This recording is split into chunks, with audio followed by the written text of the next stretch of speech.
कोणताही विकास प्रकल्प असेल तर तो वेळेत पूर्ण होईलच असा अनुभव सहसा आपल्याला येत नाही। पण लातूरमधल्या मराठवाडा रेल्वे कोच फॅक्टरीमध्ये रेल्वेचा पहिला डबा ठरलेल्या दिवशी तयार झालाय। रेल्वे मंत्री पियुष गोयल यांनी हा ऐतिहासिक क्षण ट्विट केला आहे। 1.5 वर्षांपूर्वी या कारखान्याचं भूमिपूजन झालं तेव्हाच 25 डिसेंबर 2020 रोजी अटल बिहारी वाजपेयी यांच्या जयंतीदिनी पहिला कोच तयार करण्याचं उद्दिष्ट ठेवण्यात आलं होतं आणि ते देखील आता साध्य करण्यात आलंय।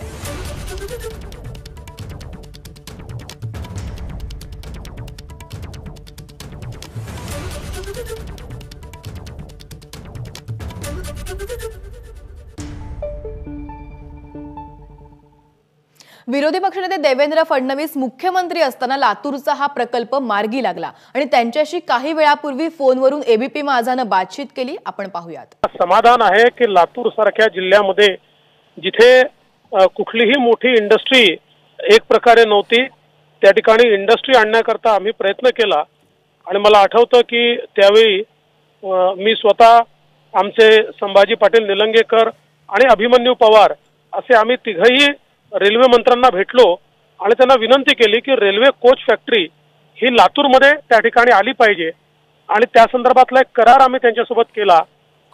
मी रेल्वे मंत्र्यांचे विशेष आभार मानतो की त्यांनी तात्काळ माननीय पंतप्रधान मोदीजी यांची परवानगी मागितली आणि मोदीजींनी ते इतक्या स्पीडमध्ये इतक्या वेगानं हे काम त्या ठिकाणी करण्यात आलं। आम्ही लगेच जमीन दिली, तिथल्या ज्या काही सोयी द्यायच्या होत्या त्या दिल्या आणि रेल्वेने इतकं फास्ट काम त्या ठिकाणी केलं म्हणजे माझ्याही करता हा एक सुखद आश्चर्याचा धक्का आहे की इतक्या वेगानं हे काम झालंय।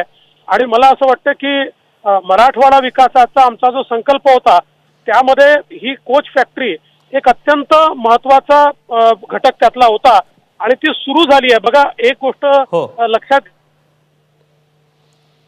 बोला मोदी सरकारच्या काळात देशभरामध्ये रेल्वे कोच फॅक्टरीचे केवळ भूमिपूजन व्हायचे।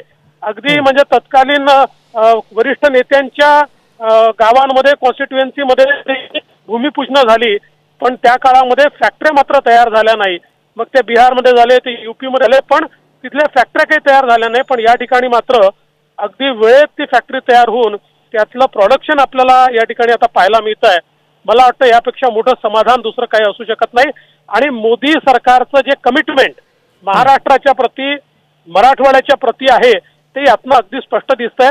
मी आदरणीय मोदी साहेबांचे आभार मानतो आणि पियुष गोयल साहेबांचे विशेष आभार मानतो। देवेंद्रजी, ज्या मराठवाडा रेल्वे कोच फॅक्टरीमधून हा पहिला डबा बाहेर पडलेला आहे त्या परिसरातून आमचे प्रतिनिधी राहुल कुलकर्णी आहेत आपल्यासोबत, ते तुम्हाला प्रश्न विचारतायत। राहुल।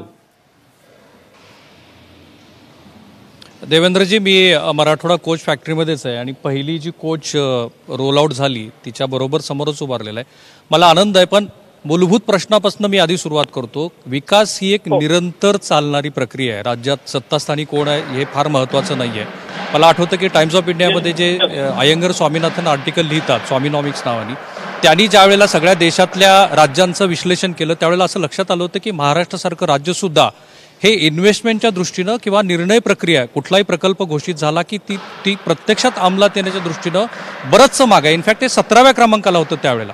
सो त्या सगळ्या पार्श्वभूमीवरती तुमचा गेल्या 5 वर्षातला अनुभव आणि आता जे काही महाराष्ट्रात घडतं त्या पार्श्वभूमीवरती या प्रकल्पाकडे कसं बघायचं? निरंतर विकासाचा प्रकल्प किंवा चालणारी प्रक्रिया अशा अर्थाने।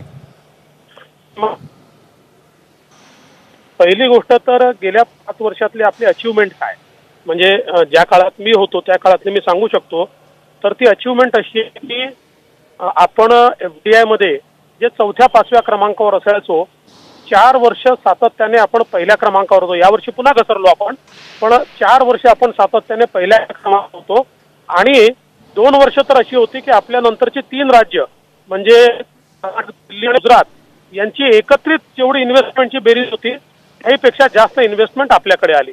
दुसरा महत्वाचं त्या काळातलं अचीवमेंट साधारणपणे देशामध्ये जे काही एमओयूज होतात म्हणजे इन्व्हेस्टमेंटच्या संदर्भात जे काही लोक त्या ठिकाणी इंडिकेशन्स देतात आणि करतात तर त्याचा प्रकल्पामध्ये कन्व्हर्शनचा जो दर आहे तो 5% आहे आणि महाराष्ट्रामध्ये मात्र तो आपण त्या मागच्या 5 वर्षामध्ये 48% नेला होता।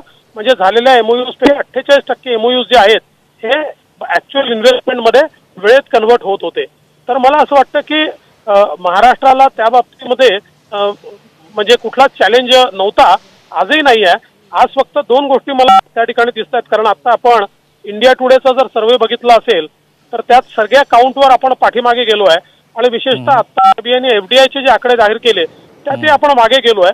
पण महाराष्ट्राची ताकद खूप आहे. थोडं लक्ष जर त्यात घातलं तर मला असं वाटतं की वी कॅन परफॉर्म वेल, आपण उत्तम परफॉर्म करू शकतो.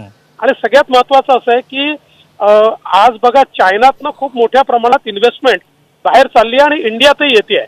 त्यामुळे दिस इज अ राईट टाइम. आता जर महाराष्ट्राने थोडी अग्रेसिव्ह भूमिका जर घेतली ना तर प्रचंड गुंतवणूक, सगळे रेकॉर्ड तोडून आपण गुंतवणूक आणू शकतो. ठीक आहे, पण काही जण असं म्हणतील की दोन्हीकडे एकसारख्या विचाराची सरकार होती. तुम्ही राज्यात होतात आणि केंद्रामध्ये बीजेपीचं सरकार होतं.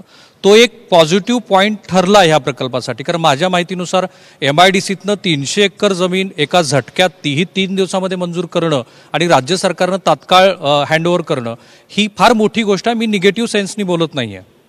नाही, करेक्ट आहे. आपलं म्हणणं अगदी योग्य आहे की त्याचा फायदा तर होताच.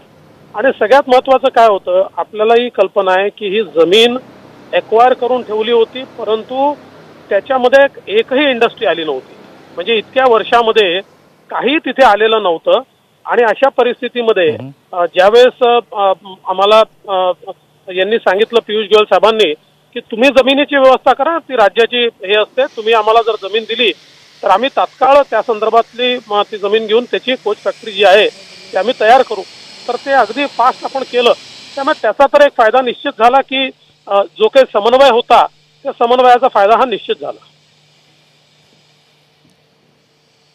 देवेंद्रजी, एक महत्त्वाचा प्रश्न आहे की मुळामध्ये हेही आम्हाला जाणून घ्यायला महाराष्ट्राच्या प्रेक्षकांना आवडेल की हा प्रकल्प इनिशिएट झाला कसा, त्यात काही गोष्टी घडल्या का, पडद्याच्या बाहेर वगैरे, पण लातूरची निवड का आणि कशासाठी? नाही, मुळातच काय झालं की लातूरमध्ये आदरणीय विलासरावांच्या काळामध्ये काही जमिनी अधिग्रहित करून काही MIDCs वगैरे तयार करण्याचा प्रयत्न झाला आणि त्या काळात काही इंडस्ट्रीज आणता येतील का असाही प्रयत्न झाला. दुर्दैवाने फारशा काही इंडस्ट्रीज त्यावेळी येऊ शकल्या नाहीत, पण या जमिनी होत्या. त्यानंतर ज्यावेळी आम्ही मराठवाडा विकासाचा विचार करत होतो आणि मराठवाड्यात काही इंडस्ट्रीज आल्या पाहिजे, तर असं लक्षात आलं की अँकर इंडस्ट्री आल्याशिवाय इंडस्ट्री येऊ शकणार नाही. मग आम्ही पहिल्यांदा प्रयत्न करून औरंगाबाद आणि आपल्या जालना या भागामध्ये आपले जे इंडस्ट्रीयल पार्क आहेत त्यातला पहिला इंडस्ट्रीयल पार्क आपला DMICचा फर्स्ट फेज देशातला तो आम्ही त्या ठिकाणी तयार केला. तिथे आपण कोरियन इन्व्हेस्टमेंट मोठी आणली की जी एक अँकर इन्व्हेस्टमेंट म्हणून त्या ठिकाणी आहे आणि बऱ्याच इन्व्हेस्टमेंट त्याही ठिकाणी आणल्या. आणि मग प्रश्न एवढाच आहे की आता लातूर सारख्या ठिकाणी अँकर इन्व्हेस्टमेंट आल्याशिवाय त्या ठिकाणी काही इंडस्ट्री येऊ शकत नाही असं आमच्या लक्षात आलं. तर आता ही अँकर इन्व्हेस्टमेंट काय येऊ शकते, तर आम्हाला असं सुचवण्यात आलं की आपण समजा जर सरकारचं एखादा PSU किंवा, कारण मागच्या काळात जेव्हा विलासरावजी होते त्यांनी PSU आणण्याचाच प्रयत्न केला होता, तर आम्हाला असं सुचवण्यात आलं की एखादा PSU किंवा असं काही जर आणता आलं तर त्याचं निश्चितपणे मला आठवतं अजूनही की मी होतो, संभाजी पाटील निलंगेकर होते, अभिमन्यू पवार होते, आम्ही बसलो होतो आणि त्यावेळी हा विचार आला की आपण रेल्वेची कोच फॅक्टरी, कारण त्यावेळेस काय होतं की एक मेट्रोचे डबे आपण मोठ्या प्रमाणात विकत घेत होतो आणि आपल्या इथे खूप मेट्रोचं एक्सपान्शन आपण करत होतो. आपल्याकडेच एखादी मेट्रोचे डबे किंवा असं काही बनवण्याची फॅक्टरी तयार केली तर आपला फायदा होईल. तर आपण त्या संदर्भात माननीय पियुषजींशी बोलू असं आमच्या डोक्यात आलं. आणि मग त्यानंतर आम्ही पियुष गोयलांकडे गेलो आणि त्यांना सांगितलं की इंडस्ट्री आली तर त्याचं एक इकोसिस्टीम तयार होते. कारण काय असतं की आता समजा तिथे 10 गोष्टी बाहेरून आल्या असतील, पण एकदा तिथे डब्बा बनणं चालू झालं की 100च्या वर अँसिलरी इंडस्ट्री उभ्या होतील, कारण मग सगळं तिथेच बनेल. आज आपण पाहतो जसं पुणे आहे, पुण्यामध्ये ज्या प्रादेशिक कंपन्या देखील आल्या, आज त्यांचं 90% सोर्सिंग हे पुण्यातनं होत आहे. तिथे सगळी अँसिलरी इंडस्ट्री उभी राहिली. किंवा औरंगाबादला स्थिती आपल्याला पाहायला मिळते. तर अँसिलरी इंडस्ट्री जी आहे ही उभी राहू शकते हे आमच्या लक्षात आलं आणि म्हणून मग आम्ही पियुष गोयलांकडे गेलो की बघा, तुम्ही नुसतं मेट्रोचे कोचेस एवढ्या पुरतच तुम्ही मर्यादित ठेवू नका, कारण त्याच्यामध्ये अशी काही अट नाही टाकतायत. तुम्ही जरी कोचेस निर्माण केले तरी बाबा महाराष्ट्रात निर्माण होणारे कोचेसच घ्या, कारण त्याचं मॅक्सिमम फंडिंग जे आहे ते आंतरराष्ट्रीय आपण घेतलाय, तर त्याला एक ओपन कॉम्पिटिशन ठेवावे लागते. तर आपण तेही बनवायची कॅपॅसिटी तयार करू आणि इतरही सगळे कोचेस बनवायची कॅपॅसिटी तयार करू आणि त्यातनं मग ही एक संकल्पना पुढे आली. याचं लोकार्पण केव्हा होईल आणि कमर्शियली वायबल केव्हा होईल, म्हणजे प्रत्यक्षात इथून कोच विक्रीला केव्हा सुरुवात होईल, अगदी थोडक्यात प्लीज. नाही, मला असं वाटतं की एक तर काय बिगेस्ट कन्झ्युमर आहे, त्याच्यामुळे मला असं वाटतं की आणि कमर्शियली त्याला म्हणजे व्हायबिलिटी आहेच. आता माझ्याकडे याची इन्फॉर्मेशन नाही आहे की याचं लोकार्पण कधी होईल, पण लवकरात लवकर करण्याचा प्रयत्न आपण तो